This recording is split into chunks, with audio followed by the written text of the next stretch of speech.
এই আরাফাতের মাঠে একটা পাহাড় আছে জাবালে রহমত। এই জাবালে রহমতে আদম শফিউল্লাহ এসে বসেছিলেন। তিনি যে পাথরের উপরে বসেছিলেন সেই পাথর এখনো আছে। মারহাবা বলা যাবে না? এই জাবালে রহমতের সাথে একটা পাথর আছে, এই পাথরে আদম আলাইহিস সালাম বসেছিলেন। আর মসজিদে নেমারা যেখানে, এখানে আম্মাজান হাওয়া আলাইহিস সালামকে জাবালে রহমত থেকে আদম আলাইহিস সালাম আম্মাজানকে দেখলেন। মসজিদে নেমারা, এই মসজিদে বছরে মাত্র একটা খুতবা হয়, আর এখানে জোহর আর আসরের নামাজ এক একামতে দুই জামাতে পড়া হয়। আরাফাতের মাঠে একটা মসজিদ, মসজিদে নেমারা বন্ধু, জোহর আর আসরের নামাজ এক একামতে দুই জামাতে পড়া হয়। 2 লক্ষ মুসল্লি একসাথে এই মসজিদে নামাজ পড়তে পারে। এত বড় মসজিদ, এই মসজিদে একটা খুতবা হয়, এখান থেকে হজের খুতবা দেওয়া হয়। এই জাবালে রহমতের পাথরে হযরত আদম শফিউল্লাহ বসলেন। এইখানে হযরত আদমের সাথে আম্মাজান হাওয়ার দিদার হলো। এই জন্য বলা হয় আরাফা। আরাফা মানে পরিচিত হওয়া। আম্মাজানের সাথে আব্বাজানের পরিচয় ঘটলো, মিলন ঘটলো এই আরাফাতের মাঠে।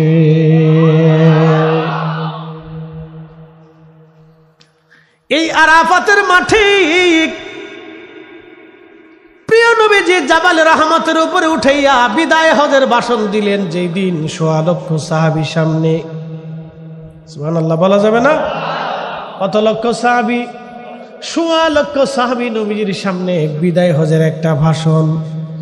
এই বিদায় হজের ভাষণে নবীজি বলেছিলেন, তোমরা জুলুম করবা না, তোমরা অন্য মুসলমানের মাল নিজের মতো মনে করবা না, অন্য মুসলমানের সম্মানহানি করবা না, অন্য মুসলমান তোমরা কোনো মানুষকে হত্যা করবা না। কিন্তু আজকে দেখেন মানুষ হত্যা হয়, আজকে দেখেন জুলুম হয়, চাঁদাবাজি হয়, ডাকাতি হয়, খুন খারাপি হয়, এই গ্রাম ওই গ্রাম, এই এলাকা সেই এলাকা দাঙ্গা হয়। আজকে দেখেন অন্যের বাড়িঘর আক্রমণ করে, বাড়িঘরে আগুন দিয়ে জমি জমা গরু ছাগল চুরি করে নেওয়া হয়। এইগুলি সব হলো জালিমদের কাজ। কথা বলেন না কেন? এ মুসলমান, খুব মনোযোগ দিয়ে কথাগুলি শুনবেন। হাজিরিন, কি বললে যে আপনারা বুঝবেন, কোন ভাষায় ওয়াজ করলে যে আপনারা বুঝবেন আমি জানি না, তারপরও বোঝানোর চেষ্টা করি। ভাই আমার, খুব মনোযোগ দিবেন। এই আরাফাতের মাঠে 1.25 লক্ষ সাহাবী সামনে নিয়ে নবীজি বিদায় হজের ভাষণ দিলেন। আর বললেন, সাহাবীরা রে, আর কখনো তোমাদের সাথে হয়তো আমার এইভাবে দাঁড়ানোর সুযোগ হবে না। তখন আবু বকর বুঝে ফেললেন, আর নবীকে আমরা পাবো না। এটাই রাসূলের জীবনের শেষ হজ। ইশারা ইঙ্গিত আবু বকর বুঝে কাঁদতে শুরু করলেন। প্রিয় উপস্থিতি, মনোযোগ দিবেন। ওই জাবালে রহমতে নবীজি দাঁড়াইয়া বিদায় হজের ভাষণ দিলেন। আল্লাহু আকবার। 1.25 লক্ষ সাহাবী ছিল সেই দিন। আরাফাত মাঠের মাঠটা কেন খুশির মাঠ হয়? ওই সময় নবীজি বললেন, হে আমার 1.25 লক্ষ সাহাবী, তোমরা যারা এখানে আছো, আমার কথাগুলি শুনলা, তোমরা সারা দুনিয়াতে আমার উম্মতের মাঝে আমার কথাগুলি ছড়ায় দাও। ওইখান থেকে সাহাবীরা সারা পৃথিবী ব্যাপী ছড়িয়ে গেলেন। এই বাংলার চট্টগ্রামে একজন সাহাবী এসেছিলেন, তার নাম সাদ বিন আবি ওয়াক্কাস রাদিয়াল্লাহু আনহু। চট্টগ্রামের ইসলাম 200-500 বছরের ইসলাম না, এটা 1400 বছরের ইসলাম। এই কথা বলেন ঠিক কিনা? কত বছরের ইসলাম? 1400 বছরের ইসলাম, চট্টগ্রামের ইসলাম। আরো 3 জন সাহাবী নিয়ে চলে আসলেন, এই ভূখণ্ডে দাওয়াত দিলেন। এখান থেকে তিনি আরাকান হয়ে, মায়ানমার হয়ে, এরপরে আপনি মালাক্কা সাগর হয়ে, থাইল্যান্ড হয়ে, লাওস হয়ে, ভিয়েতনাম হয়ে, নবীর মহান সাহাবী সাগর পাড়ি দিয়ে, ফিলিপাইনের অংশ দিয়ে, ইন্দোনেশিয়ার পাঁচগেরা হয়ে, মালয়েশিয়ার মালাক্কা সাগর দিয়ে তিনি চলে গেলেন একেবারে চীনের গুয়াংজু। এই গুয়াংজুতে যে কালেমার দাওয়াত দিয়ে ওখানে ঘুমিয়ে গেলেন সাদ বিন আবি ওয়াক্কাস রাদিয়াল্লাহু তাআলা আনহু। ওনার সাথী সঙ্গীদেরকে নিয়ে এখানে তিনি এখনো ঘুমিয়ে আছেন। আস্তে হয়ে গেল না? জোরে বলেন। নবীর সেই দাওয়াত সারা পৃথিবীতে ছড়িয়ে দেওয়ার জন্য তাম দুনিয়াতে সাহাবীরা ছড়িয়ে পড়লেন একটা কথা বাস্তবায়ন করার জন্যে। তাহলে বুঝেন তো, ১৬ লক্ষ সাহাবী কলিজার ভিতর থেকে নবীকে ভালোবাসতেন, ঠিক কিনা? ১৬ লক্ষ সাহাবী ছড়িয়ে গেলেন। কেউ জিহাদে চলে গেলেন, কেউ ছড়িয়ে গেলেন দাওয়াত দেওয়ার জন্য আফ্রিকা, ইউরোপে, এশিয়া মাইনরে, সাগরে নগরে, মরুভূমির পথ, হাজার হাজার মাইল পথ অতিক্রম করে সাহাবা একরাম কালেমার দাওয়াতের জন্য ছড়িয়ে পড়লেন। খুব মনোযোগ দিবেন। ওই বিদায় হজের ভাষণে নবীজি বললেন, হে আমার সাহাবীরা, আমি কি ক্ষুধার দিন তোমাদের কাছে পরিপূর্ণ মতো পৌঁছাইতে পারলাম? সেই দিন সাহাবীরা বলেন, হ্যাঁ ইয়া রাসূলুল্লাহ, আপনি আমাদের মাঝে আল্লাহর দিন পরিপূর্ণ মতো পৌঁছাই দিয়েছেন। তখনই আল্লাহ কোরআনের আয়াত নাজিল করলেন, আল ইয়াউমা আকমালতু লাকুম দীনাকুম ওয়া আতমামতু আলাইকুম নি'মাতি ওয়া রাদিতু লাকুমুল ইসলাম দীনা। চিৎকার মেরে জোরে বলেন না মারহাবা। প্রিয় উপস্থিতি হাজিরিন, খুবই মনোযোগের সাথে শুনবেন। আমার কাছে আপনারা জানতে চেয়েছেন সাহাবায়ে কেরামের জিন্দেগি নিয়ে, আল্লাহ রসুলের মোহাব্বত নিয়ে জানতে চেয়েছেন। এই ওয়াজ তো অনেক বড় লম্বা। আমি কোন সাহাবীর জীবনী বললে যে আপনারা বুঝবেন আমি জানি না। তবে নবীর দরবারে এমন কোন সাহাবী নাই যে সাহাবী জীবনের সব কিছু দিয়া রসুলকে মোহাব্বত না করতেন। জীবন এবং মাল, দুইটা জিনিস সাহাবায়ে কেরাম আল্লাহর নবীকে দিয়েছিলেন। মাল দিয়েছিলেন, জীবন দিয়েছিলেন। তারা জীবন দিয়া, সম্পদ দিয়া নবীর কদমের খেদমত তারা করে তারা দুনিয়াতে ধন্য হয়েছেন এবং আখিরাতে আল্লাহ তাদের ধন্য বানিয়েছেন।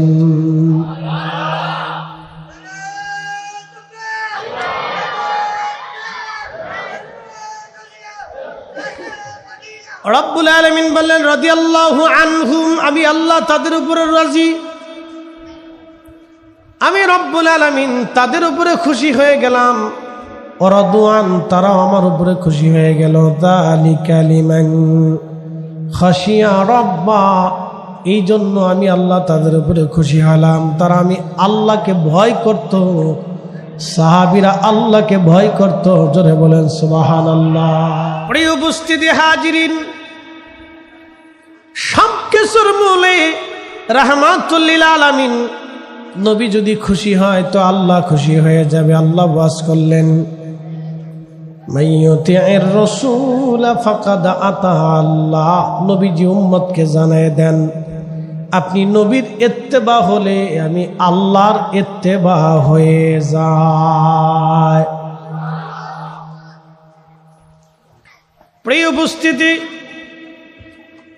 রাসূলের দরবারে এমন কোন সাহাবী নাই যে সাহাবী চোখ বুজে নবীকে ইত্তেবা না করতেন। জিন্দেগীর সব দিয়ে নবীকে ভালোবাসতেন। আমি কোন ভাষায় বুঝাইলে যে আপনি বুঝবেন, কোন ভাষায় বললে যে আপনি মানবেন, খুব মনোযোগ দেন যুব সমাজ। আজকে বিভিন্নভাবে বিভিন্ন জনের ওয়াজ শুনে অনেকে বিভিন্নভাবে ডাইভার্ট হয়ে যায়। এক একজন বক্তা এক একভাবে বর্ণনা করে, যিনি যেই মাসলাকের, সে কোরআনকে সেইভাবে বুঝাইতে চায়। কিন্তু একটা কথা মনে রাখবেন, সাহাবীরা হলো কোরআন শরীফের জীবন্ত প্র্যাকটিক্যাল থিম।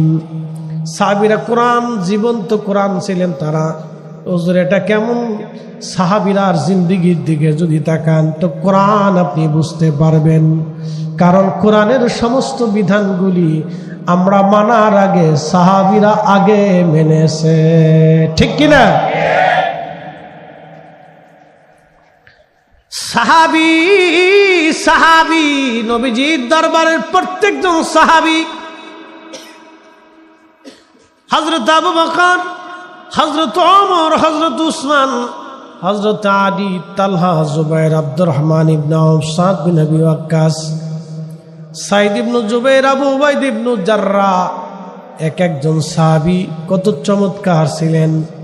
হযরত ওমরের বাড়ি খাবার নাই, হযরত ওমরের বাড়িতে টাকা পয়সা নাই।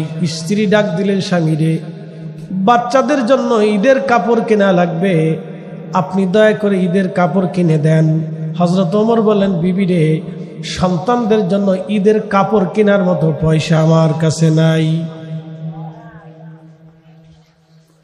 হযরত ওমর কত বড় খলিফা, খলিফাতুল মুসলিমিন। বর্তমান ইরান, ইরাক, ওমান, ইয়ামান, কাতার, দুবাই, বাহরাইন, সৌদি আরব, জর্দান, সিরিয়া, লেবানন, লিবিয়া, ফিলিস্তিন, মিশর,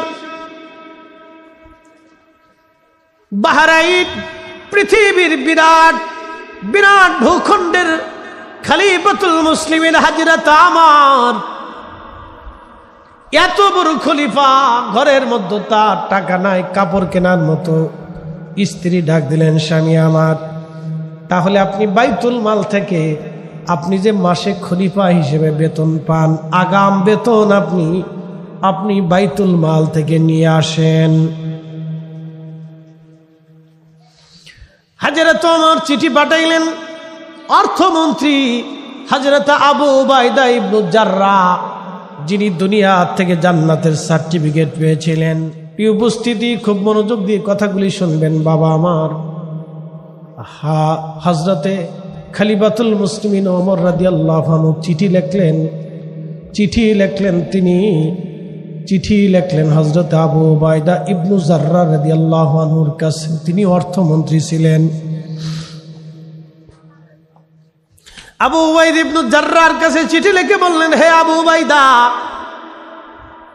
আমি খলিফাতুল মুসলিমিন ওমর, আগামী 1 মাসের বেতন আপনি আমাকে আগাম দিয়ে দেন, কারণ আমার বাচ্চাদের ঈদের কাপড় কেনার, ঈদের খাবার দাবার কেনার মতো পয়সা আমার কাছে নাই। কি বুঝলেন আপনি?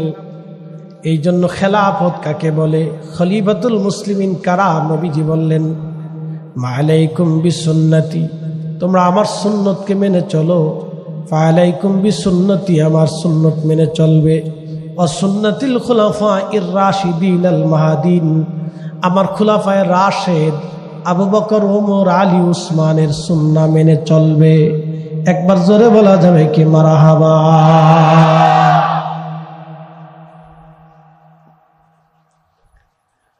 কর্ণফুলীবাসী মা বোনেরা, ভালো করে অন্তর্মহল থেকে শুনবেন।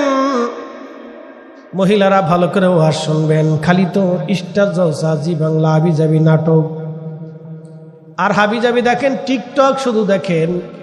আমাদের দেশের হাজার হাজার নারীরা টিকটক বানায়, হাজার হাজার নারীরা ফেসবুক আর হাবিজাবি দেখে। তারা ওয়াজ নসিহত শোনেন, আবার লক্ষ লক্ষ নারীরা ওয়াজ নসিহত শোনে। ভালো মন্দ আছে, সব দিয়ে দুনিয়া। তো মনোযোগ দেন। আবু উবাইদা ছিলেন জান্নাতি সাহাবী, হযরত ওমরও জান্নাতি সাহাবী। এক জান্নাতি আর এক জান্নাতির কাছে চিঠি লিখছে, আমি আমার 1 মাসের বেতন আগাম দিয়ে দেন। সুন্নি মুসলমান, ভালো মনোযোগের সাথে কথাগুলি শুনবেন।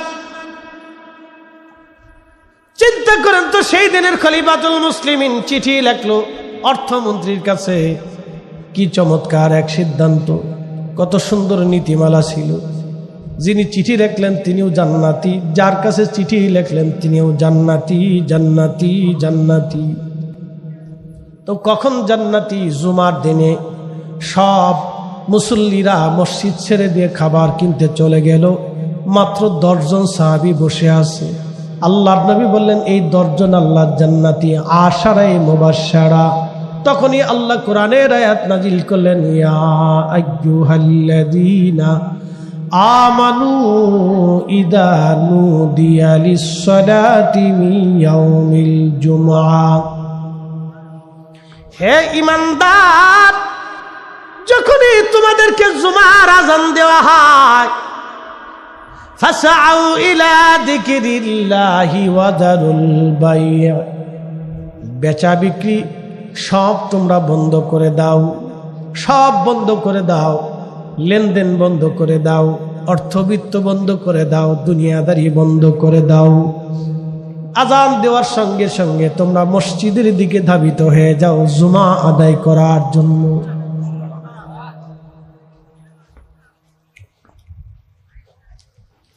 জুমা আদায় করার জন্য মসজিদের দিকে তোমরা ধাবিত হও। নবীজি বলেন আমার উম্মত 2,24,000 নবী রাসূল দুনিয়াতে গেছে, একজন নবীকেও আল্লাহ জুমা দেয় নাই। একজন নবীকেও আল্লাহ জুমা, একজন নবীকেও আল্লাহ জুমা দেয় নাই। আল্লাহ দয়া করে আমাকে জুমা দিয়েছেন, আমার উম্মতকে আমার আল্লাহ জুমা দিয়েছেন।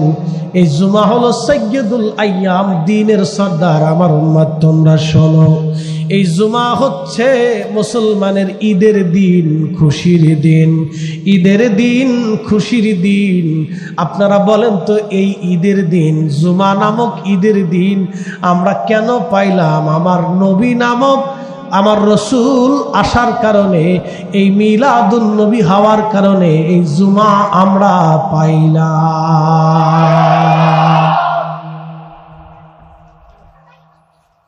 জুমা নামক ঈদের দিন কেন পাইলাম? রাহমাতুল লিল আলামিন পাওয়ার কারণে জুমা নামক ঈদের দিন পাইলাম। কথা কেন ঠিক কিনা? আরাফাতের মাঠ ঈদের দিন, আরাফাতের মাঠ ঈদের দিন। বলে ফরিদি হুজুর আরাফাতের মাঠ কেন ঈদের দিন হলো? আরাফাতের মাঠ কেন ঈদের দিন হলো? ওই আরাফাতের মাঠে একটা পাহাড় আছে, জাবালে রহমত। জাবালে রহমত। এখানে হাজি কেউ আসেননি? হাজি হাজি হাত বাড়ান তো। হাজি ওমরায় যারা গেছেন তারাও হাত বাড়ান। ওমরা হাজে, আচ্ছা মাশাআল্লাহ আছেন কয়েকজন। তো খুব মনোযোগ দিবেন। জাবালে রহমত, এই আরাফাতের মাঠে একটা পাহাড় আছে জাবালে রহমত। এই জাবালে রহমতের পাহাড়ে নবীজি দাঁড়িয়ে গেলেন। এই জাবালে রহমতে আদম সফিউল্লাহ এসে বসেছিলেন। তিনি যে পাথরের উপরে বসেছিলেন সেই পাথর এখনো আছে। মারহাবা বলা যাবে না? এই জাবালে রহমতের সাথে একটা পাথর আছে, এই পাথরে আদম আলাইহিস সালাম বসেছিলেন। আর মসজিদে নেমারা যেখানে, এখানে আম্মাজান হাওয়া আলাইহিস সালামকে জাবালে রহমত থেকে আদম আলাইহিস সালাম আম্মাজানকে দেখলেন।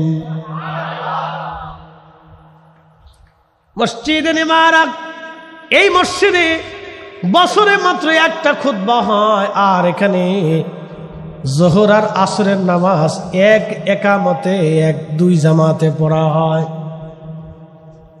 আরাফাতের মাঠে একটা মসজিদ, মসজিদে নেমারা বন্ধু, জোহর আর আসরের নামাজ এক একামতে দুই জামাতে পড়া হয়।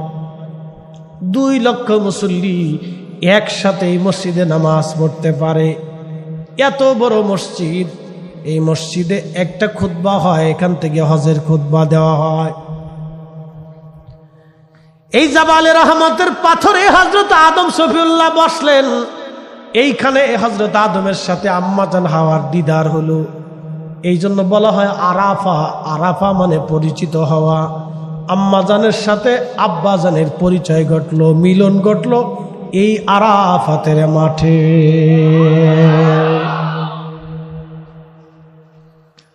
এই আরাফাতের মাঠে প্রিয় নবীজি জাবালে রহমতের উপরে উঠাইয়া বিদায় হজের ভাষণ দিলেন। যেই দিন 1.25 লক্ষ সাহাবী সামনে, সুবহানাল্লাহ বলা যাবে না? কত লক্ষ সাহাবী? 1.25 লক্ষ সাহাবী নবীজির সামনে বিদায় হজের একটা ভাষণ। এই বিদায় হজের ভাষণে নবীজি বলেছিলেন তোমরা জুলুম করবা না, তোমরা অন্য মুসলমানের মাল নিজের মতো মনে করবা না, অন্য মুসলমানের সম্মানহানি করবা না, অন্য মুসলমান তোমরা কোনো মানুষকে হত্যা করবা না। কিন্তু আজকে দেখেন মানুষ হত্যা হয়, আজকে দেখেন জুলুম হয়, চাঁদাবাজি হয়, ডাকাতি হয়, খুন খারাপি হয়, এই গ্রাম ওই গ্রাম, এই এলাকা সেই এলাকা দাঙ্গা হয়। আজকে দেখেন অন্যের বাড়িঘর আক্রমণ করে, বাড়িঘরে আগুন দিয়ে জমি জমা গরু ছাগল চুরি করে নেওয়া হয়, এইগুলি সব হলো জালিমদের কাজ। কথা বলেন না কেন? জালিম কি কোন শুধু খালি আপনি ওই হিজরাইলে পাইছেন? জালিমে দেশেও আছে। কি কথা কর না কেন? সারা দুনিয়া জালিমে ভরে গেছে। এ মুসলমান, খুব মনোযোগ দিয়ে কথাগুলি শুনবেন। হাজিরিন, কি বললে যে আপনারা বুঝবেন, কোন ভাষায় ওয়াজ করলে যে আপনারা বুঝবেন আমি জানি না, তারপরও বোঝানোর চেষ্টা করি। ভাই আমার, খুব মনোযোগ দিবেন। এই আরাফাতের মাঠে ১৬ লক্ষ সাহাবী সামনে নিয়ে নবীজি বিদায় হজের ভাষণ দিলেন। আর বললেন, সাহাবীরা রে, আর কখনো তোমাদের সাথে হয়তো আমার এইভাবে দাঁড়ানোর সুযোগ হবে না। তখন আবু বকর বুঝে ফেললেন, আর নবীকে আমরা পাবো না। এটাই রাসূলের জীবনের শেষ হজ। ইশারা ইঙ্গিত আবু বকর বুঝে কাঁদতে শুরু করলেন। প্রিয় উপস্থিতি, মনোযোগ দিবেন। ওই জাবালে রহমতে নবীজি দাঁড়াইয়া বিদায় হজের ভাষণ দিলেন। আল্লাহু আকবার। ১৬ লক্ষ সাহাবী ছিল সেই দিন। আরাফাত মাঠের মাঠটা কেন খুশির মাঠ হয়? ওই সময় নবীজি বললেন, হে আমার ১৬ লক্ষ সাহাবী, তোমরা যারা এখানে আছো, আমার কথাগুলি শুনলা, তোমরা সারা দুনিয়াতে আমার উম্মতের মাঝে আমার কথাগুলি ছড়ায় দাও। ওইখান থেকে সাহাবীরা সারা পৃথিবী ব্যাপী ছড়িয়ে গেলেন। এই বাংলার চট্টগ্রামে একজন সাহাবী এসেছিলেন, তার নাম সাদ বিন আবি ওয়াক্কাস রাদিয়াল্লাহু আনহু। চট্টগ্রামের ইসলাম ২,৫০০ বছরের ইসলাম না, এটা ১৪০০ বছরের ইসলাম। কথা বলেন ঠিক কিনা? কত বছরের ইসলাম? ১৪০০ বছরের ইসলাম, চট্টগ্রামের ইসলাম। আরো ৩ জন সাহাবী নিয়ে চলে আসলেন, এই ভূখণ্ডে দাওয়াত দিলেন। এখান থেকে তিনি আরাকান হয়ে, মায়ানমার হয়ে, এরপরে আপনি মালাক্কা সাগর হয়ে, থাইল্যান্ড হয়ে, লাওস হয়ে, ভিয়েতনাম হয়ে, নবীর মহান সাহাবী সাগর পাড়ি দিয়ে, ফিলিপাইনের অংশ দিয়ে, ইন্দোনেশিয়ার পাঁচগেরা হয়ে, মালয়েশিয়ার মালাক্কা সাগর দিয়ে তিনি চলে গেলেন একেবারে চীনের গুয়াংজু। এই গুয়াংজুতে যে কালেমার দাওয়াত দিয়ে ওখানে ঘুমিয়ে গেলেন সাদ বিন আবি ওয়াক্কাস রাদিয়াল্লাহু তাআলা আনহু। ওনার সাথী সঙ্গীদেরকে নিয়ে এখানে তিনি এখনো ঘুমিয়ে আছেন। আসতে হয়ে গেল না? জোরে বলেন। নবীর সেই দাওয়াত সারা পৃথিবীতে ছড়িয়ে দেওয়ার জন্য তাম দুনিয়াতে সাহাবীরা ছড়িয়ে পড়লেন একটা কথা বাস্তবায়ন করার জন্যে। বুঝেন তো, ১৬ লক্ষ সাহাবী কলিজার ভিতর থেকে নবীকে ভালোবাসতেন, ঠিক কিনা? ১৬ লক্ষ সাহাবী ছড়িয়ে গেলেন। কেউ জিহাদে চলে গেলেন, কেউ ছড়িয়ে গেলেন দাওয়াত দেওয়ার জন্য আফ্রিকা, ইউরোপে, এশিয়া মাইনরে, সাগরে, নগরে, মরুভূমির পথ, হাজার হাজার মাইল পথ অতিক্রম করে সাহাবা একরাম কালেমার দাওয়াতের জন্য ছড়িয়ে পড়লেন। খুব মনোযোগ দিবেন। ওই বিদায় হজের ভাষণে নবীজি বললেন, হে আমার সাহাবীরা, আমি কি ক্ষুধার দিন তোমাদের কাছে পরিপূর্ণ মতো পৌঁছাইতে পারলাম? সেদিন সাহাবীরা বলেন, হ্যাঁ ইয়া রাসূলুল্লাহ, আপনি আমাদের মাঝে আল্লাহর দিন পরিপূর্ণ মতো পৌঁছাই দিয়েছেন। তখনই আল্লাহ কোরআনের আয়াত নাজিল করলেন, আল ইয়াউমা আকমালতু লাকুম দীনাকুম ওয়া আতমামতু আলাইকুম নি'মাতি ওয়া রাদিতু লাকুমুল ইসলাম দীনা। চিৎকার মেরে জোরে বলেন না মারহাবা। লা ইলাহা ইল্লাল্লাহ, লা ইলাহা ইল্লাল্লাহ,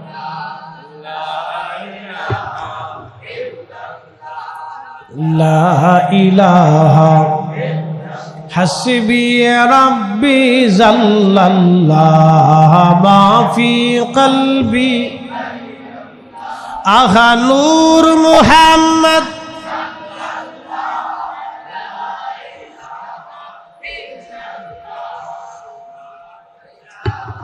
ও লা ইলাহা ও লা ইলাহা আসিয়া বলে আল্লাহ আল্লাহ, ফেরাউন দিছে কত জ্বালা। আল্লাহ বলেন ও জিবরাইল, আল্লাহ বলে ও জিবরাইল, খুলো হে জান্নাতের তালা। লা ইলাহা লা ইলাহা ও লা ইলাহা লা ইলাহা ইল্লাল্লাহু মুহাম্মাদুর রাসূলুল্লাহ সাল্লাল্লাহু আলাইহি ওয়াসাল্লাম। আল্লাহ আয়াত নাজিল করলেন, আল ইয়াউমা আকমালতু লাকুম দীনাকুম ওয়া আতমামতু আলাইকুম নি'মাতি। আমি রব তোমাদের জন্য আজকে দিনকে পরিপূর্ণ করলাম। একসাথে বলবেন আল্লাহু আকবার। নবী বললেন, সাহাবীরা দিন কি পৌঁছাইছি? সাহাবীরা বলেন, হ্যাঁ পৌঁছাইছেন। আল্লাহ আয়াত নাজিল বলেন, আল ইয়াউমা আকমালতু লাকুম দীনাকুম, তোমাদের জন্য আজকে দিনকে পরিপূর্ণ করে দিলাম, নিয়ামতকে পরিপূর্ণ করে দিলাম, ইসলামকে তোমাদের জন্য মনোনীত করলাম আমি আল্লাহর পছন্দের ধর্ম। একসাথে বলা যাবে কি মারহাবা। তাহলে নবীর জিন্দেগি মকবুলিয়াত জিন্দেগি, নবীর আদর্শ মকবুলিয়াত আদর্শ, নবীর দেওয়া কালেমা মকবুলিয়াত কালেমা, নবীর দেওয়া ধর্ম মকবুলিয়াত ধর্ম, নবীর দেওয়া সব মকবুলিয়াত আল্লাহর পছন্দের, আল্লাহর রাজামন্দির, আল্লাহর সন্তুষ্টির। আল্লাহর নবী বলেন, আমার উম্মতেরা এই দিনটা মুমিনের জন্য ঈদের দিন। না না হয় না, আরো জোরে বলেন। কিসের দিন? জোরে বলেন, আরো জোরে। জোর হয় না কেন? কেন ঈদের দিন? এই দিন আরাফাতের মাঠে যখন হাজিরা উপস্থিত হয়, আখা হাজি উপস্থিত হওয়ার কারণে, শুধু আরাফাতের মাঠে উপস্থিত হওয়ার কারণে আমার আল্লাহ হাজির জীবনের গুনাহ সাথে সাথে মাফ করে দেয়। আচ্ছা বলেন তো, মাফ করলো কে? যদি ঘোষণা আসে মাফ, তার মানে আরাফাতে গেলে মাফ। মারহাবা কর। খুশি না বেজার? জোরে বলেন, আরো জোরে। জোর হয় না কেন? এই খুশিকে কি বলে? ঈদ বলে। জোরে বলেন, কি বলে? ঈদ বলে। এই জন্য রসুল বলেন এটা ঈদের দিন। আচ্ছা, আরাফা পাইলাম কার কারণে? আমার নবীর কারণে। তাহলে রসুল হলেন বড় ঈদ। আরো জোরে। নবীর আগমন বড় ঈদ। কথা কিনা? ঠিক কিনা? এই ঈদের কারণে এই ঈদ পাইছি।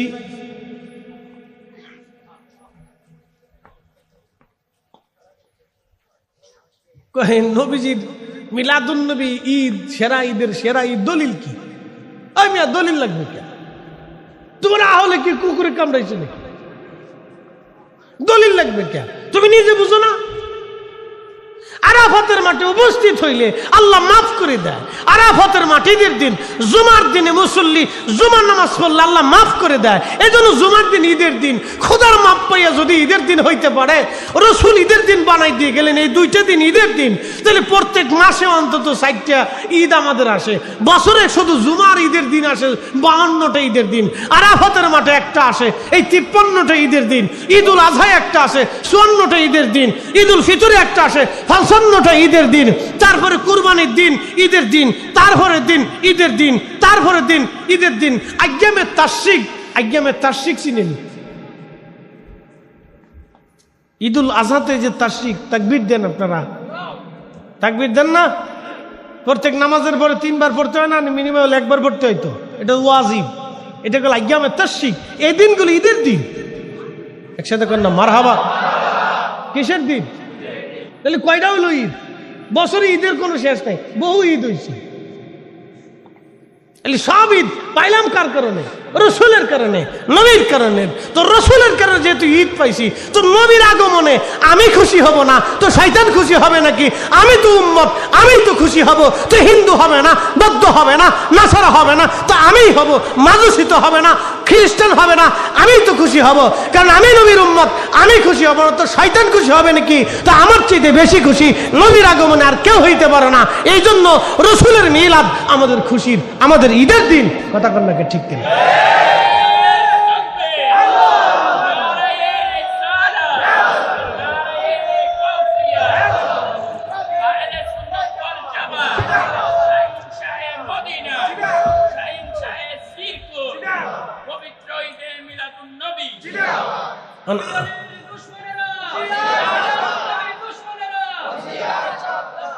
ভাইদের বক্তব্য হলো, আপনি ঈদ কই পাইছেন? আমি ঈদ আমার রসুলকে দিয়ে পাইছি। কিন্তু এর চেয়ে বড় খুশি আমার জন্য জীবনে কিছু হইতে পারে? হাই সর্বনাশ। আচ্ছা বলেন তো, এই মানব জীবনের কোনো দাম আছে কালেমা ছাড়া? একসাথে বলেন, আছে? পয়সা কি মূল্য আছে? না, কিচ্ছু নেই। ইন্নামাল মুশরিকুনা নাজাসুন। রব বলেছেন মুশরিকরা নাপাক। কেন? ইমানের দৌলত নাই। যখনই কোন মানবের দেহের ভিতরে লা ইলাহা ইল্লাল্লাহ মুহাম্মাদুর রাসূলুল্লাহ সাল্লাল্লাহু আলাইহি সাল্লাম, এই ইমানের নূর যখন কারো কালবে আসলো, তখন পুরা বডিটা রসুলের নূরে নূরান্বিত হয়ে গেল। কথা বলেন ঠিক কিনা? এর চাইতে বড় দৌলত আমাদের জীবনে আর কি আছে? তো রসুলের চাইতে বড় দৌলত তো আমাদের জীবনে কিছু নেই। তো সেই নবী যেদিন আসছে, এর চাইতে বড় খুশি আমার জীবনের কিছু নেই। কারণ আপনি যদি বেজার হন তো বেজারিয়া হুয়ে থাকেন খেতা মুড়ি দিয়ে, আমার কি তা করার আছে? প্রিয় উপস্থিতি হাজিরিন, খুব মনোযোগ দিবেন। আপনি একটু বুঝেন তো সাহাবে کرام কতটা ইমোশনাল ছিলেন। আল্লাহু আকবার। আরাফাতের ময়দান ঈদের দিন বলে, কারণ কি? আল্লাহ এই দিনে বান্দারে মাফ করে দেয়। কোন হাজিকে আরাফাত থেকে আল্লাহ খালি খালি পাঠায় না। একবার জোরে বলা যাবে কি আল্লাহু আকবার। আরাফাতের মাঠ বড় কষ্টের মাঠ, এখান থেকে কোনো হাজিকে আল্লাহ খালি ফিরে না। এখন যদিও আরাফাতের মাঠে তাবু গাড়া হয়, তাবু দেওয়া হয়, তাবুর ভিতরে এসি করা হয়। আমি নিজে চোখে দেখেছি আমার হজের সময়। মিশরি হাজি আসছে হজ করার জন্য, তারা তাবু আনে নাই, তাবু ছাড়াই গাছের নিচে বসে আছে দেখলাম। বিকেল বেলা 3টা বাজার পরে প্রচন্ড গরমে হিট স্ট্রোকে মিশরি হাজি 2 জন হিট স্ট্রোকে আরাফাতের মাঠে গাছের নিচে মারা গেল। আরাফাতের মাঠে বহু হাজি মারা যায়।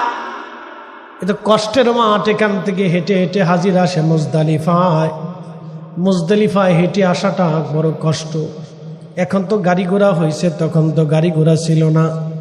উটের পিঠে সাওয়ারে চড়ে অথবা পায়ে হেঁটে অধিক হাজিরায় হেঁটে আসতো। মুজদালিফায় আসার পরে রাত্র হয়ে গেল। মাগরিব এবং এশার নামাজ একসাথে আদায় করলো। আর মুজদালিফাতে আরাফাতে মাগরিব পড়া লাগে না, মাগরিব না পড়ে হাঁটা শুরু হয়ে গেল। এশা এবং মাগরিব মুজদালিফাতে একসাথে নামাজ পড়লো। এখানে নামাজ শেষ করার পরে বিশ্রাম করলো। ফজরের নামাজ পড়ে হাজির রওনা করলো। এবার শয়তানকে পাথর মারার জন্য মুজদালিফা থেকে হেঁটে হেঁটে হেঁটে হেঁটে বহু দূর মিনার মাঠের পাশ দিয়ে শয়তানকে জমারাতে সে হাজি পাথর মারল। এই হেঁটে আসার সময় বহু হাজি মারা যায়। এই জন্য যুবক বয়সে হজ করতে হয়। অনেকে চিন্তা করে বুড়া হই তারপরে হজে যাব। না না, যৌবনেই হজ করা উত্তম। আপনাকে বুঝায় হজের ফরজ কি। মক্কা মদিনায় যাবেন, বর্তমানে হজের প্যাকেজ আছে বাংলাদেশি টাকায় মিনিমাম 6 লক্ষ। এই 6 লক্ষ টাকা আপনার যদি থাকে দিনাদায়ক মুক্ত হয়ে 40 দিনের একটা প্যাকেজে আপনি গেলেন মক্কা মদিনায়, আপনার আনুষঙ্গিক দিয়ে আরো 1 লক্ষ টাকা খরচ, 7 লক্ষ। 7 লক্ষ টাকা যদি আপনার থাকে এবং আপনার ফ্যামিলির 40 দিনের ভরণ পোষণ যদি থাকে, আপনার যদি কোনো ঋণ না থাকে, তাহলে আপনার উপরে হজ ফরজ। এরকম বহু মানুষের হজ ফরজ হয়ে গেছে, সে নিজেও জানে না।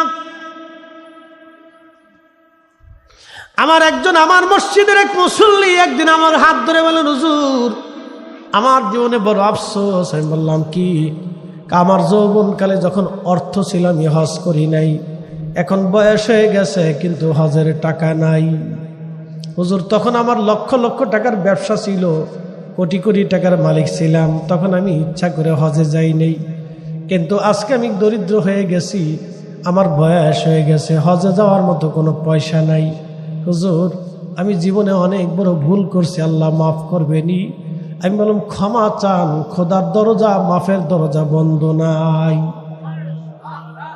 আফসোস করলো, হা হুজুর কত বড় ভুল করছি। আমি ওয়াজটা করার পরে জুমাতে ওরা এসে মাফ চাইতেছে, হুজুর আমার কি মাফ হবে? আল্লাহর দরজা খোলা আছে, মাফ চান। এই জন্য হজ ফরজ হওয়ার সাথে সাথে হজ করতে হয়, দেরি করা উচিত না। হজ ফরজ হওয়ার সাথে সাথে হজ করবেন, দেরি করবেন না। ও বাবা আমার, কর্ণফুলীবাসী মনোযোগের সাথে কথাগুলি শুনবেন। আরাফাতের মাঠ খুশির দিন, আল্লাহ মাফ করে দেয়। ১.৫ লক্ষ সাহাবী নিয়ে নবীজি হজ করলেন আরাফাতের মাঠে। জাবালে রহমতের উপরে দাঁড়ায় নবী ভাষণ দিলেন। ভাষণ দিয়ে আর নবীজি সবার মাঝে কালেমার দাওয়াত পৌঁছায় দিয়া বললেন, এই মেসেজগুলি তাম দুনিয়ার উম্মতের মাঝে পৌঁছায় দাও। সাহাবীরা সেই হুকুম নিয়ে তাম দুনিয়াতে সাহাবীরা ছড়িয়ে পড়লেন। সাহাবীদের প্রেমের গল্প আপনাদেরকে শোনাইলাম। আহা কিভাবে বললে যে আপনি বুঝবেন এটা সাহাবীদের প্রেম। সাহাবী চলে গেল, 10 জন বসে আছে, খোদার চিন্তা তারা করে নাই, সন্তানের মায়া করে নাই। 7 দিন পর্যন্ত নিজে ক্ষুধার্ত, নিজের পরিবার ক্ষুধার্ত, বাচ্চারা না খাওয়া, ঘরের মধ্যে চাল নাই। এই 10 জন সাহাবী দুনিয়া আর চিন্তা করে নাই। আমার রসুলের কদম দরবার তারা ছেড়ে দেয় নাই। আমার নবীর সামনে জুমার দিনে তারা বসে আছে। সবাই চলে গেল, 10 জন বসে আছে, 10 জন যায় নাই। ঠিক তখনই আমার নবী খুতবা শেষ করে বললেন, এই 10 জন আশারায়ে মুবাশশারা, এরা আল্লাহর জান্নাতি জান্নাতি জান্নাতি। চিৎকার মেরে জোরে বলেন না মারহাবা। আল্লাহ বলেন, কুল ইন কুনতুম তুহিব্বুনাল্লাহা ফাত্তাবিউনি ইউহিব্বুকুমুল্লাহ ويغفر لكم ذنوبكم الله غفور رحيم। প্রেম যদি শিখবি রে মন, প্রেম যদি করবি রে মন, ওরে সব ছেড়ে চল মদিনায়।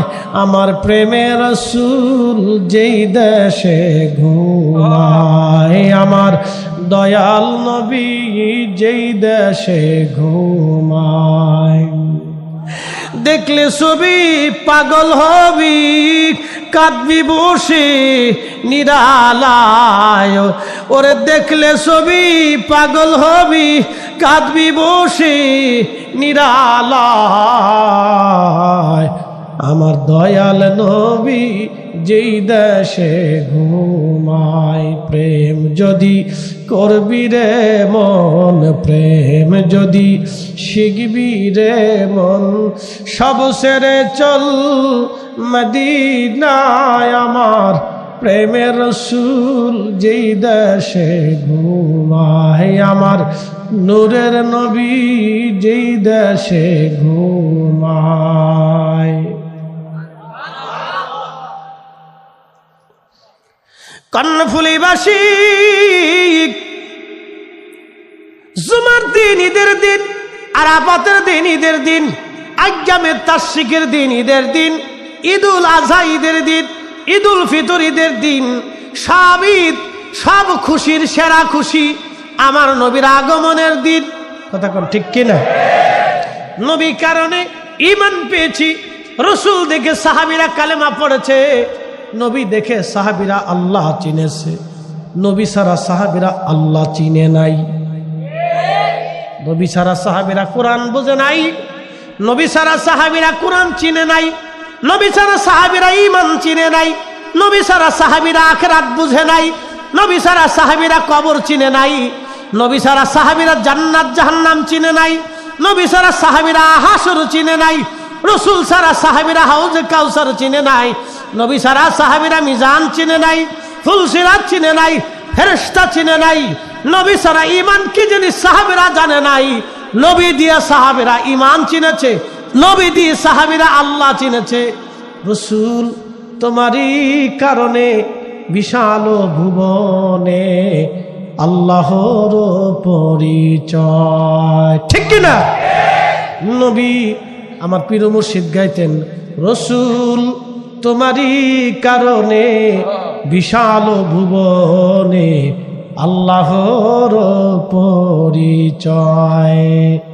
না ছিল আকাশ না ছিল বাতাস, দুনিয়া দীপ্তিময়, রাসূল তোমারই কারণে বিশাল ভুবনে আল্লাহর পরিচয়। বন্ধু আমার, হযরত ওমরের কথা বলছিলাম, একজন ওমর তিনিও জান্নাতি, আবু ওবায়দা ইবনু জাররাহ তিনিও জান্নাতি। এক জান্নাতি সাহাবী আর এক জান্নাতি সাহাবীর কাছে চিঠি পাঠাইছে। চিঠির মধ্যে লেখা, আহা ওগো অর্থমন্ত্রী, আগামী 1 মাসের বেতন আপনি আমাকে দিয়ে দেন, কারণ আমার ঈদের জামা কেনার মতো পয়সা করি নাই, ঈদের বাজার করব বাচ্চাদের জন্য পয়সা করি নাই, আগামী 1 মাসের বেতন আপনি আমাকে আগাম দিয়ে দেন। কি আশ্চর্য, কি আলিশান প্রেম ছিল সেই, কি আলিশান প্রেম।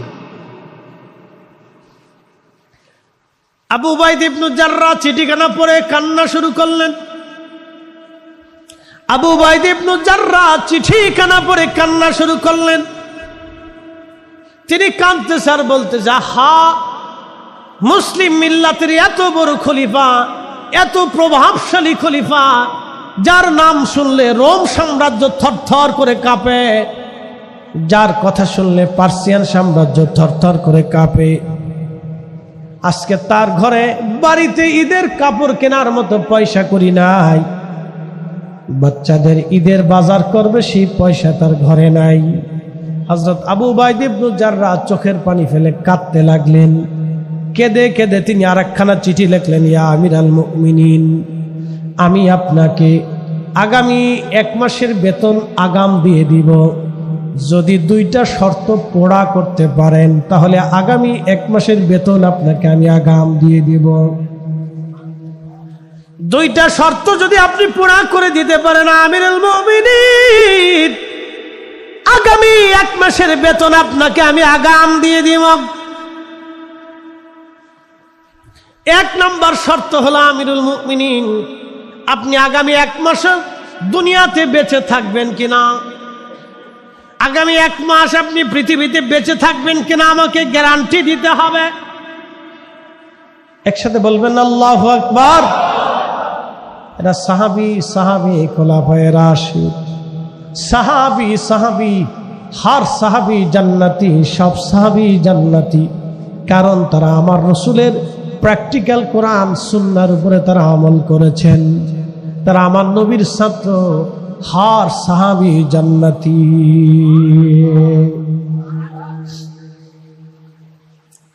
প্রিয় উপস্থিতি, মনোযোগের সাথে শুনবেন। হযরত ওমর রাদিয়াল্লাহু আনহু খলিফাতুল মুসলিমিনের নামে চিঠি লিখলেন, আবু উবাইদা ইবনু জাররাহ খলিফা, 2 নম্বর, আগামী 1 মাস মুসলমানরা আপনাকে খেলাফতের আসনে রাখবে কিনা, মুসলমানরা আপনাকে আগামী 1 মাস খেলাফতের আসনে রাখবে কিনা, যদি গ্যারান্টি দিতে পারেন তাহলে আপনাকে আগামী 1 মাসের বেতন আমি আগাম দিয়ে দিব, আর যদি আপনি দিতে না পারেন তাহলে আপনাকে আগামী 1 মাসের বেতন আমি বাইতুল মাল থেকে আগাম দিতে পারবো না। আমাদের দেশে যারা পাগল ধরে ধরে মাথার চুল কেটে দিতেছে, আচ্ছা বলেন, পাগল ধরে চুল কাটা জরুরি না খাবার দেওয়া জরুরি? খাবার না খাওয়াইয়া চুল কাটতেছ কে? এইগুলি তোমার কে শিখাইলো? তার খাবার খাওয়াইতে হবে, চিকিৎসা করাইতে হবে, তার অসুস্থতায় সেবা দিতে হবে, তার খাবার খাওয়াইতে হবে, তার বাসস্থানের ব্যবস্থা করতে হবে, তার কর্মসংস্থানের ব্যবস্থা করা জরুরি। তার চুল কাটা আগে জরুরি না, আগে জরুরি ছিল তার পেট বলে ভালো মন্দ আগে খাওয়ানো। কথা কান ঠিক কিনা? আমরা সব খালি উল্টে পাল্টা কাজ, যত কাজ খালি উল্টে পাল্টা। সহিহ মুসলিমে আসছে, নবীজি কিয়ামতের ময়দানে আল্লাহ ডাক দেবে, বান্দা আমি তৃষ্ণার্ত ছিলাম, তুমি আমার পানি দাও নাই। বান্দা বলবে, রব আপনি বলেন কি? আপনি তো নিজেই রিজিক দেনেওয়ালা, পানি সৃষ্টি করনেওয়ালা। আল্লাহ আপনার হুকুমই তো আকাশ থেকে বৃষ্টি নামলো, জমিনে পানি হলো, ঝর্ণা প্রবাহিত হলো, অতল সাগরের গহ্বর থেকে পানি আসলো, পাতাল থেকে পানি বের হয়ে আসলো। আল্লাহ বলেন কি? আমার আল্লাহ ডাক দিলেন, বান্দারে তোমার প্রতিবেশী পানির অভাবে তৃষ্ণার্ত ছিল, আরবে পানির অভাব ছিল। আহারে নবীজি বললেন, ডাক দেয়া সাহাবীরা রে, সেই দিন আল্লাহ ডাক দিবে, বান্দারে আমার বান্দারে যদি তুমি পানি পান করাইতা তাহলে আমি আল্লাহর পানি পান করানো হয়ে যাইতো। এই জন্য পাগল ধরে তার চুল কাটা জরুরি না বাপরে, তারে আগে এনে সুন্দর করে খাবার খাওয়াইয়া এরপরে সুন্দর করে তার চিকিৎসা দেওয়াটা জরুরি। আমরা চিকিৎসাও দিতে পারলাম না, চুল কাটাইতেও আমরা খাবারও খাওয়াইতে পারলাম না, ধরে ধরে তারে নিয়ে চুল কাটাইলাম, জোর করলাম, এগুলি করার দরকার নাই। আগে তারে খাবার খাওয়াইতে হবে, তার চিকিৎসা আগে করাইতে হবে। কিয়ামতের ময়দানে আল্লাহ ডাক দেবে, বান্দা আমি অসুস্থ ছিলাম, তুমি আমার সেবা করো নাই, আমার চিকিৎসা করো নাই। বান্দা বলবে, রাব্বি বলেন কি? আপনি তো নিজেই চিকিৎসাফি, আপনি নিজেই তো শেফা করনেওয়ালা। আল্লাহ সব ওষুধের মধ্যে আপনি গুণাবলী দিয়েছেন। আল্লাহ আপনি শাফি, শেফা করনেওয়ালা। আল্লাহ আপনি আবার কখন অসুস্থ হলেন? আল্লাহ ডাক দেবে, বান্দারে আমি অসুস্থ ছিলাম, তুমি যদি আমার বান্দা অসুস্থ ছিল, তোমার প্রতিবেশী এলাকাবাসী, মহল্লাবাসী, তোমার দেশবাসী অসুস্থ ছিল, বান্দারে তুমি যদি তার চিকিৎসা করাইতা, আমি রব্বুল আলামিনের চিকিৎসা করানো হয়ে যাইতো। একবার জোরে বলা যাবে কি মারহাবা? আমি আজকে দেখলাম কিছু লোকেরা পাগল ধরে ধরে নিয়ে তাদের মাথার চুল কাটতেছে। আচ্ছা বলেন, চুল কাটা জরুরি না খাবার খাওয়ানো জরুরি? আসতে কোন কেন, জোরে বলেন। চুল কাটা জরুরি না তার এই সেবা শুশ্রূষা, তার এই পোশাক আশাক দেওয়া জরুরি? তার পোশাক আশাক দেওয়া জরুরি, তার খাবার খাওয়ানো জরুরি। আপনি চুল কেটে কি করবেন? চুল কাটলে তো চুল আবার হইব। কি কথা ঠিক আছে কিনা? 1 মাস যদি চুল না কাটে তো চুল আবার যা তাই হয়ে যাবে। 2 মাস যদি চুল না কাটে, 6 মাস চুল না কাটলে চুল যা তাই হবে। চুল কাটানো তো জরুরি না, তার ধরে নিয়ে আগে খাবার খাওয়াইতে হবে, তার দিল ঠান্ডা করাইতে হবে, তার সেবা করাইতে হবে, তার চিকিৎসা করাইতে হবে। একসাথে বলবেন আল্লাহু আকবার। ধরে ধরে নিয়ে চুল কাটতেছে, ধরে ধরে নিয়ে পরিষ্কার করতেছে, পরিষ্কারের নাম দিয়ে ধরে ধরে নিয়ে চুল কাটতেছে না। আগে তার খাবার খাওয়ানো জরুরি, তার চিকিৎসা করানো জরুরি। আমরা এমন একটা দেশে বাস করি, পাগল ধরে নিয়ে চিকিৎসা করানোর মতো অপশন আমাদের হাতে নাই। তাহলে আমার দেশে এত পাগল ঘুরে কেন? সরকারের উচিত ছিল পাগলদেরকে ধরে ধরে নিয়ে তাদেরকে পাগলাগারদে নিয়ে চিকিৎসা করানো। কথা ঠিক আছে না ভাই? কিন্তু সরকার ব্যর্থ হয়েছে, সরকার পারে নাই। তো সরকার টাকা দিয়ে কি করে বলেন? এই যে অন্য ভাই বলে দিলে, অন্য দেশে অনেকে বাড়ি করে, সুইজারল্যান্ডে বাড়ি করে, ইউরোপে বাড়ি করে, আমেরিকা বাড়ি করে, সিঙ্গাপুরে বাড়ি করে, মালয়েশিয়া বাড়ি করে, বিদেশে পাচার করে, বউ পাচার করে, ছেলে মেয়ে পাচার করে, টাকা পাচার করে, অর্থ পাচার করে। এ দেশ থেকে যদি টাকা পাচার না হতো তাহলে আমার দেশ সোনার বাংলা, আসলেই সোনার বাংলা হতো। কথা বলেন ঠিক কিনা? এ পাগলদেরকে খাওয়ানোর দায়িত্ব ছিল রাষ্ট্রের। রাষ্ট্রের দায়িত্ব ছিল পাগলদেরকে ধরে ধরে নিয়ে চিকিৎসা করানো। আমাদের বাংলাদেশে প্রায় 5 লক্ষ পথ শিশু আছে। 5 লক্ষ পথ শিশু বুঝেন? মা নাই, মা জন্ম দিয়ে ছেড়ে দিছে, কোথায় মা তার খবর নাই, বাবা নাই, বাবা জন্ম দিয়ে চলে গেছে, বাপের কোনো অস্তিত্ব নেই। আবার এমন বাচ্চা আছে তারা যে কে জন্ম দিছে সে নিজেও জানে না। এদের নাম হচ্ছে পথ শিশু। তারা পথে ঘাটে থাকে, যেখানে সেখানে তারা ঘুমায়, দলবদ্ধভাবে তারা থাকে। আচ্ছা বলেন তো, এই বাচ্চাদের দায়িত্ব কি আমাদের না রাষ্ট্রের? রাষ্ট্রের। রাষ্ট্র ব্যর্থ হয়েছে। আপনারা তো রাস্তার চিন্তা করেন, কিন্তু জানেন না তো যে 5 লক্ষ পথ শিশু আছে, এর চিন্তা কে নিবে? এর চিন্তা কে নিবে? এই 5 লক্ষ শিশু যদি এখনই আমরা তাদেরকে খাওয়াইতে না পারি, ঠিক মতো শিক্ষা দীক্ষা দিতে না পারি, তাহলে আগামী দিনে চোর হবে, ডাকাত হবে, সন্ত্রাস হবে, খুন করবে, গুলি করবে। কি কথা কন না কেন? হ্যাঁ, আগামী দিনে গুলি করবে, আপনার সন্তানকে গুলি করবে, আপনাকে গুলি করবে।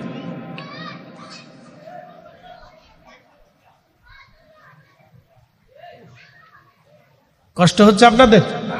তাহলে একসাথে জোরে বলেন তো আল্লাহু আকবার। কথা কি আমার 2-1টা বেইনসাফি?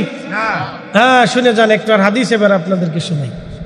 আল্লাহ রাসূল বলেন, মাল্লাম ইয়ারহামিন নাস ওমাল্লাম ইয়ারহামিল্লাহ, যে মানুষকে দয়া করে না আল্লাহ তাকে দয়া করে না। আল্লাহর নবী সহিহ মুসলিমে বলতেছেন, কিয়ামতের ময়দানে না গরম আছে,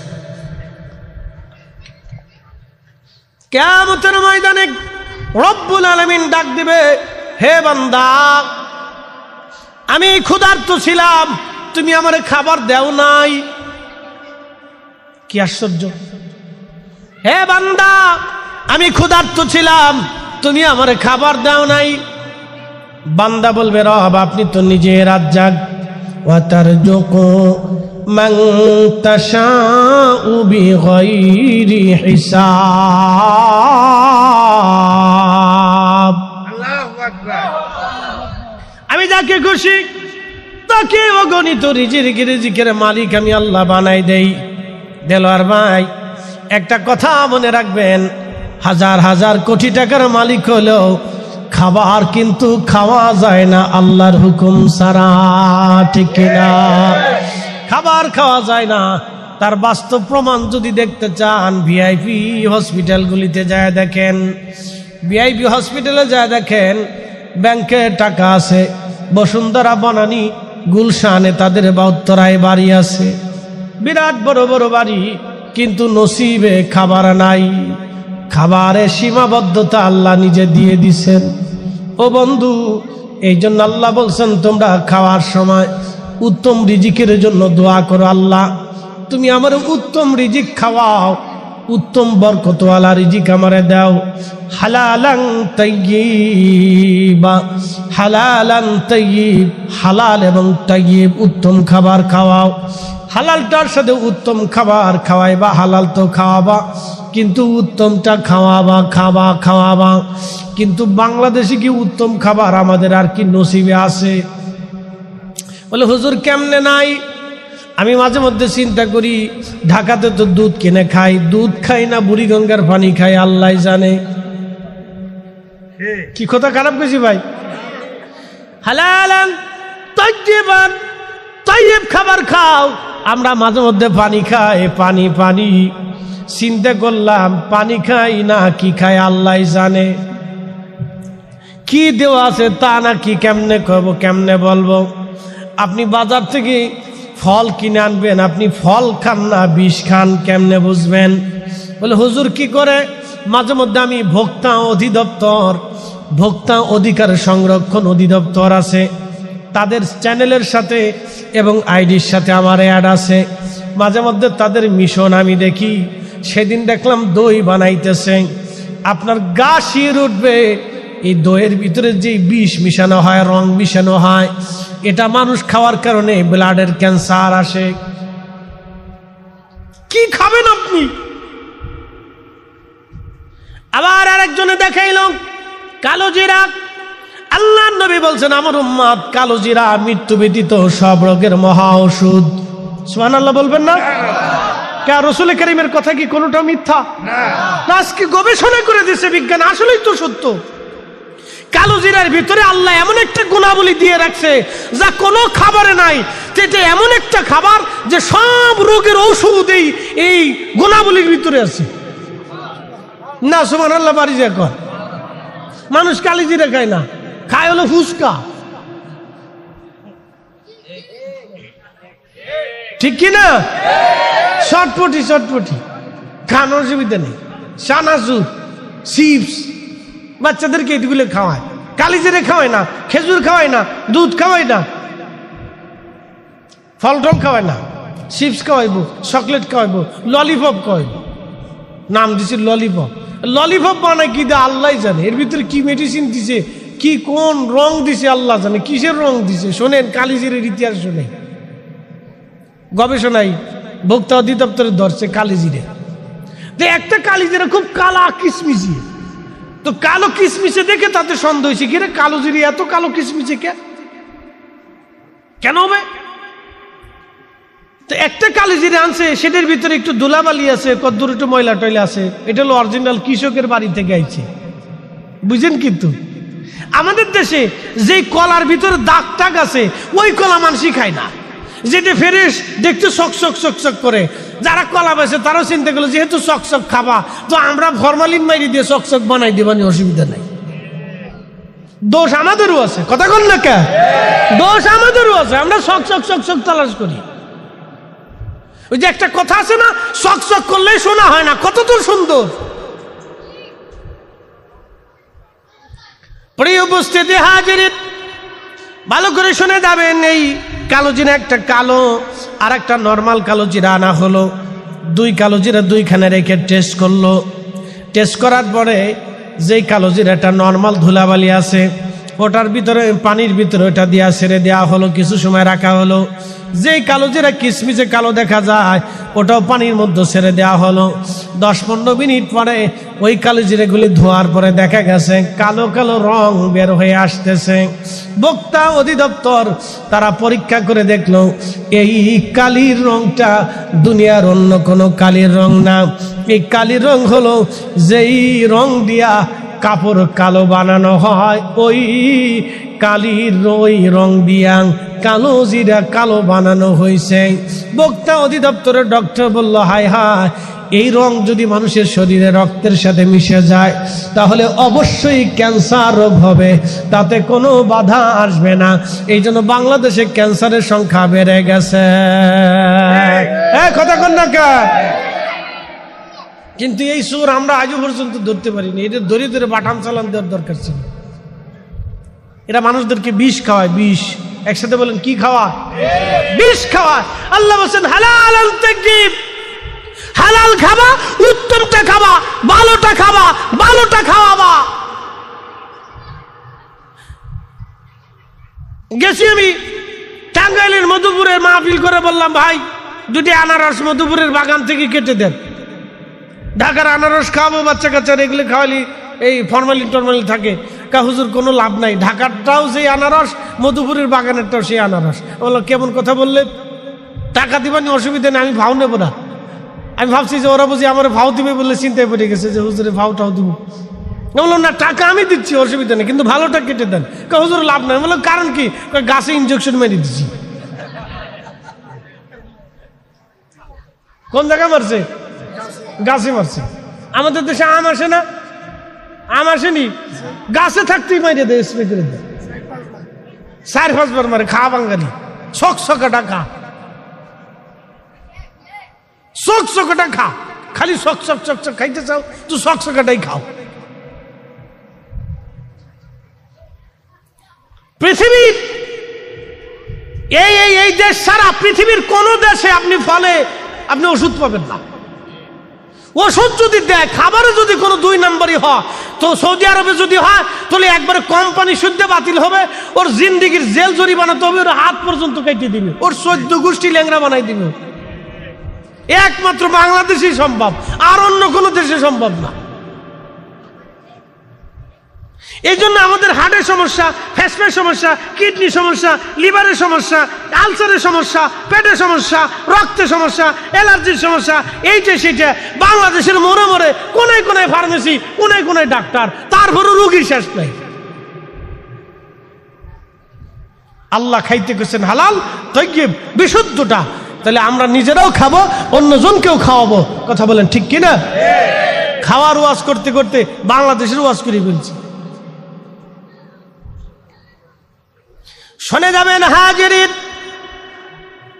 ভালো করে শুনে যান। কিয়ামতের মাঠে চলে গিয়েছিলাম, আবার আপনাদেরকে নিয়ে কিয়ামতের মাঠে চলে যাই। রব্বুল আলামিন ডাক দিবে, হে আমার বান্দা, আমি ক্ষুধার্ত ছিলাম, তুমি আমার খাবার দাও নাই। বান্দা বলবে, রব বলো কি? ওয়াতারজুকু মান তাশাউ বিগাইরি হিসাব। তোমার একটা নাম আছে রাজ্জাক, তুমি তো রিজিক দেনেওয়ালা, তুমি আবার কখন ক্ষুধার্ত ছিলে? আল্লাহ কি করে হয় এটা? আমার আল্লাহ ডাক দিবেন, বান্দারে, বান্দারে তুমি শোনো, দুনিয়াতে এমন কিছু আমার বান্দা ছিল যারা ক্ষুধার্ত ছিল, তুমি তারে খাবার দাও নাই। আমার ক্ষুধার্ত বান্দারে যদি তুমি খাবার খাওয়াইতা, আমি আল্লাহর খাবার খাওয়া হয়ে যাইতো। একসাথে জোরে বলেন সুবহানাল্লাহ। তাহলে আমাদের দেশে যারা পাগল ধরে ধরে মাথার চুল কেটে দিতেছে, আচ্ছা বলেন, পাগল ধরে চুল কাটা জরুরি না খাবার দেওয়া জরুরি? খাবার না খাওয়াইয়া চুল কাটতেছ কে? এইগুলি তোমার কে শিখাইলো? তার খাবার খাওয়াইতে হবে, চিকিৎসা করাইতে হবে, তার অসুস্থতায় সেবা দিতে হবে, তার খাবার খাওয়াইতে হবে, তার বাসস্থানের ব্যবস্থা করতে হবে, তার কর্মসংস্থানের ব্যবস্থা করা জরুরি। তার চুল কাটা আগে জরুরি না, আগে জরুরি ছিল তার পেট বলে ভালো মন্দ আগে খাওয়ানো। কথা কান ঠিক কিনা? আমরা সব খালি উল্টে পাল্টা কাজ, যত কাজ খালি উল্টে পাল্টা। সহিহ মুসলিমে আসছে, নবীজি কিয়ামতের ময়দানে আল্লাহ ডাক দেবে, বান্দা আমি তৃষ্ণার্ত ছিলাম, তুমি আমার পানি দাও নাই। বান্দা বলবে, রব আপনি বলেন কি? আপনি তো নিজেই রিজিক দেনেওয়ালা, পানি সৃষ্টি করনেওয়ালা। আল্লাহ আপনার হুকুমই তো আকাশ থেকে বৃষ্টি নামলো, জমিনে পানি হলো, ঝর্ণা প্রবাহিত হলো, অতল সাগরের গহ্বর থেকে পানি আসলো, পাতাল থেকে পানি বের হয়ে আসলো। আল্লাহ বলেন কি? আমার আল্লাহ ডাক দিলেন, বান্দারে তোমার প্রতিবেশী পানির অভাবে তৃষ্ণার্ত ছিল, আরবে পানির অভাব ছিল, এই জন্য পানির কথা নবী বলেছেন। আরবে এখনো পানির বড় সংকট, পানির অভাব কত বড় কঠিন যদি দেখতে চান, ফিলিস্তিনের দিকে তাকান, তারা পানির তৃষ্ণায়ও অনেকেই কষ্ট করতেছে, পানিও নাই, খাবারও নাই। আহারে, নবীজি বললেন, ডাক দেয়া সাহাবীরা রে, সেই দিন আল্লাহ ডাক দিবে, বান্দারে আমার বান্দারে যদি তুমি পানি পান করাইতা, তাহলে আমি আল্লাহর পানি পান করানো হয়ে যাইতো। এই জন্য পাগল ধরে তার চুল কাটা জরুরি না বাপরে, তারে আগে এনে সুন্দর করে খাবার খাওয়াইয়া এরপরে সুন্দর করে তার চিকিৎসা দেওয়াটা জরুরি। আমরা চিকিৎসাও দিতে পারলাম না, চুল কাটাইতেও আমরা খাবারও খাওয়াইতে পারলাম না, ধরে ধরে তারে নিয়ে চুল কাটাইলাম, জোর করলাম, এগুলি করার দরকার নাই। আগে তারে খাবার খাওয়াইতে হবে, তার চিকিৎসা আগে করাইতে হবে। কিয়ামতের ময়দানে আল্লাহ ডাক দেবে, বান্দা আমি অসুস্থ ছিলাম, তুমি আমার সেবা করো নাই, আমার চিকিৎসা করো নাই। বান্দা বলবে, রাব্বি বলেন কি? আপনি তো নিজেই চিকিৎসাফি, আপনি নিজেই তো শেফা করনেওয়ালা। আল্লাহ সব ওষুধের মধ্যে আপনি গুণাবলী দিয়েছেন। আল্লাহ আপনি শাফি, শেফা করনেওয়ালা। আল্লাহ আপনি আবার কখন অসুস্থ হলেন? আল্লাহ ডাক দেবে, বান্দারে আমি অসুস্থ ছিলাম, তুমি যদি আমার বান্দা অসুস্থ ছিল, তোমার প্রতিবেশী এলাকাবাসী, মহল্লাবাসী, তোমার দেশবাসী অসুস্থ ছিল, বান্দারে তুমি যদি তার চিকিৎসা করাইতা, আমি রব্বুল আলামিনের চিকিৎসা করানো হয়ে যাইতো। একবার জোরে বলা যাবে কি মারহাবা?